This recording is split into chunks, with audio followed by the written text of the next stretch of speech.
Yeah, these guys and Drip. So who does the stickers? Right here, Drift Corpus, bro. Oh yeah, Bonet. Brick, come back, please. Please come back. God, we come miss back, you. please. We miss you, Bonet. And then we got Drift Don't Corpus. sue me for the sticker either.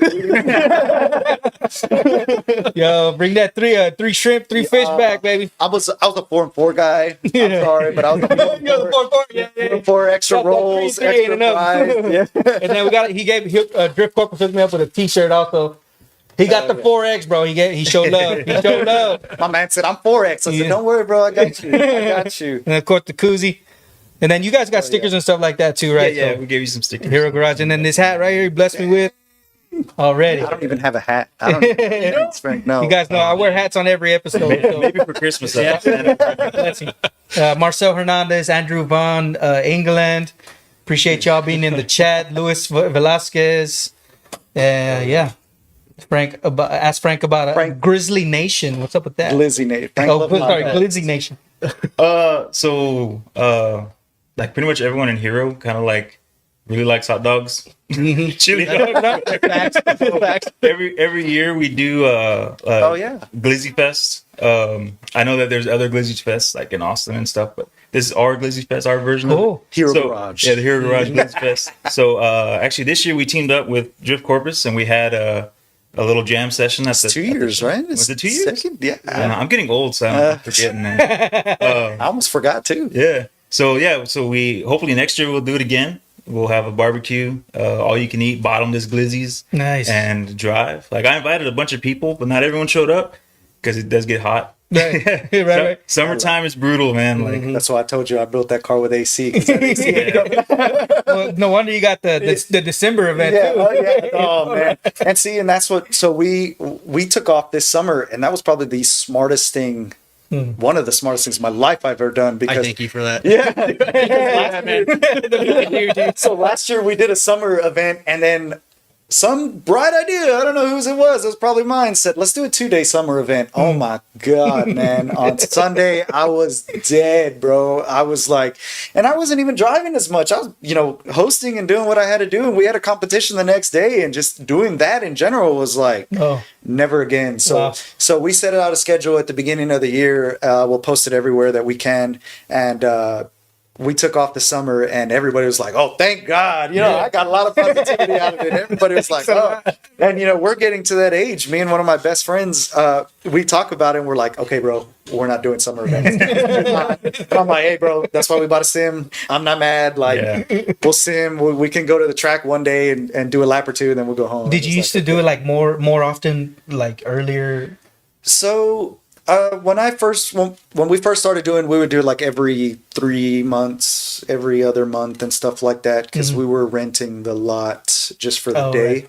So it was kind of like if somebody else had something going on, and the Greyhound track was still active at the time too. So we would kind of have to plan it out. And now that once it kind of died down and they closed the doors and it was only the simulcast on there, we were able to do a little bit more and more. Wow.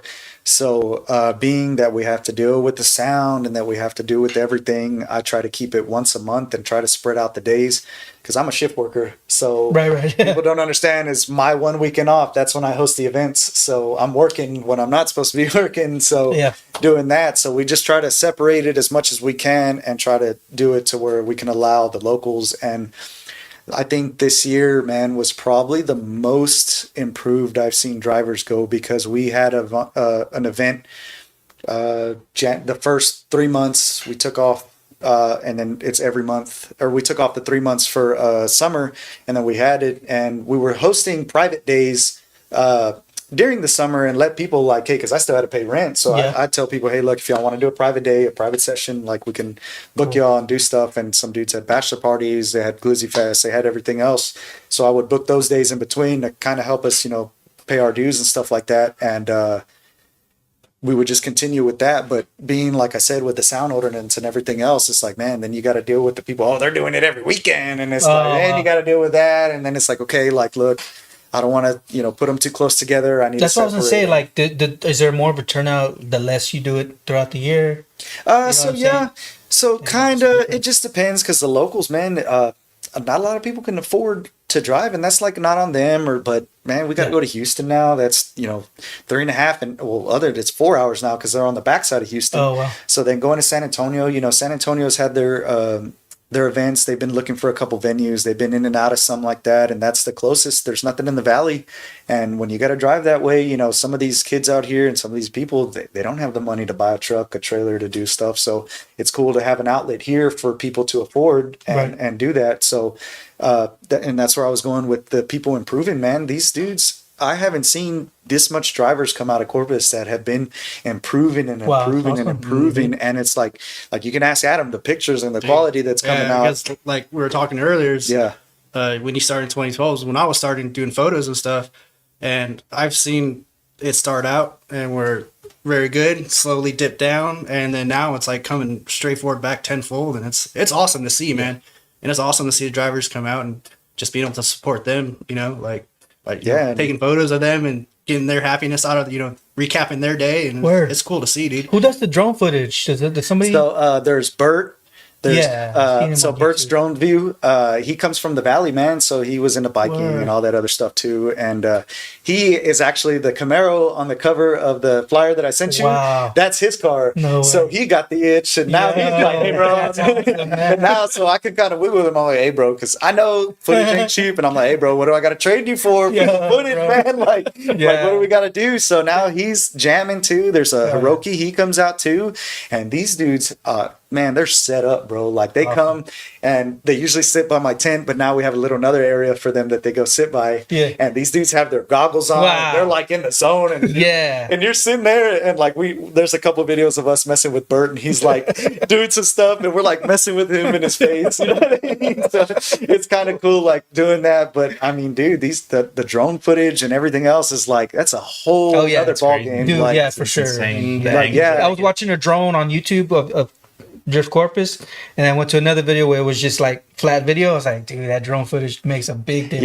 Yeah, and it comes out like it's really I can't even like imagine. And you see them, and you're drifting, and it's crazy because you're focused on the guy in front of you, so you're right there, and then you just see a.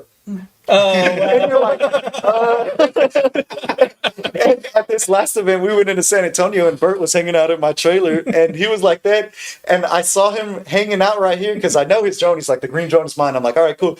And I see his drone dip in the front of my car, and I don't see it pop back up, and I was like, oh, I hope I didn't.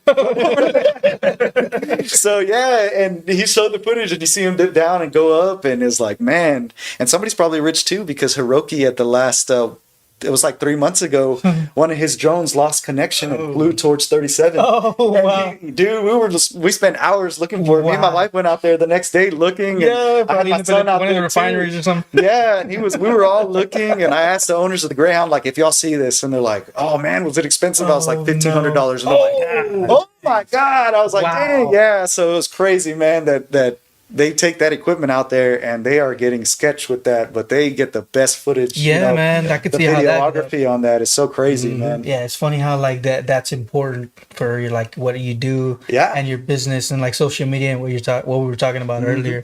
Yeah, and that's why, like I said, I like bringing Adam to the table because it's a huge help. Like it's these small pictures. Somebody else can be like, oh, that's a picture of your car, but other people don't understand is we work off of that in general. Like you're trying to post it up there and you're trying to do what you got to do, and it's like, man, this thing can go a long way just for that small tenth of a second of a photo can help us out big time. Yeah, for sure. Thanks a lot everybody in the chat. Joshy Roku, Nicholas Key, Josh. Jenna Garza, JNA Garza. Carson takes the best pictures now. Oh, is that a shot? Is that a shot right there? Is that a shot? We're gonna remember that at the Carson Boba. We'll remember that at the Carson Boba JNA. Wow. So I sometimes I talk about AI and stuff like that, and like I guess thinking about that, I'm thinking about electric cars. Would that ever get in the game? What do y'all think? I don't think they could survive. We're gonna do the electric slide. Is what Nah, man. So like I was telling you, man, my buddy that started one of his first events was at Drift Corpus. He went to become a pro driver. Wow. And Randall Waters, man, appreciate you. Now he owns his own shop in Houston, and he does this, and he does his own drifting events, IAS Drift in Houston. He does his own things. Shout out. And shout out to him, man. We've always backed up off each other on ideas for our events, making sure they don't overlap, making sure we get everything going. But Randall's one of his first competitions. Well, his first competition was here, and now he became a pro driver. And it's crazy that he worked with some guys that built a Camaro that was electric. What? In the pro thing, yeah. So they built, in the pro. So it was the first electric one. They were getting everything going, and they had their issues with it. They had it. He no longer drives now, but he stays active in the community, hosting his events, and he goes and does professional driving at a lot of like Toyota places, and he does his stuff, and he's hooked in with the right people where it keeps him busy. But yeah, they built a Camaro, and another guy drove it the next one, but just with the battery and the weight and everything. And imagine, when you're drifting, you're following a car and you're hearing what that car does. And yeah, you're looking at the brake lights, but when you don't hear nothing but tires burning, you're like, I can only imagine at a pro level, driving 1,000 horsepower cars, and this electronic car in front of you is not making a noise. And it's like, so they've had their issues with it and stuff like that. And I think, don't quote me on this, but I saw the car get sold to like somebody. It was a lot of money in Dubai or something like that. Like it's in a museum, or I don't think it's actively drifting no more, but you're seeing people that are coming out with manufacturer sponsors doing a lot of electronic stuff. And now it's like, okay, it's getting there, but it's not like your car. You know what I mean? I don't think everything will go over. I don't think it'll go over that way. Do you think maybe sometime later? Yeah, Possibly. just laws, man. Like California, all these laws that are going down and everything. The House of Drift is what they call the track, just shut down. In California, and now that California is doing all this stuff, it's like, man, how long is that going to last? A lot of those guys are moving to Florida because Florida's allowing a lot more. Because of regulations and regulations, stuff like that. Wow. A lot of the famous YouTubers and the car followers that we follow are all moving out of there now because you can't do a thing over there now.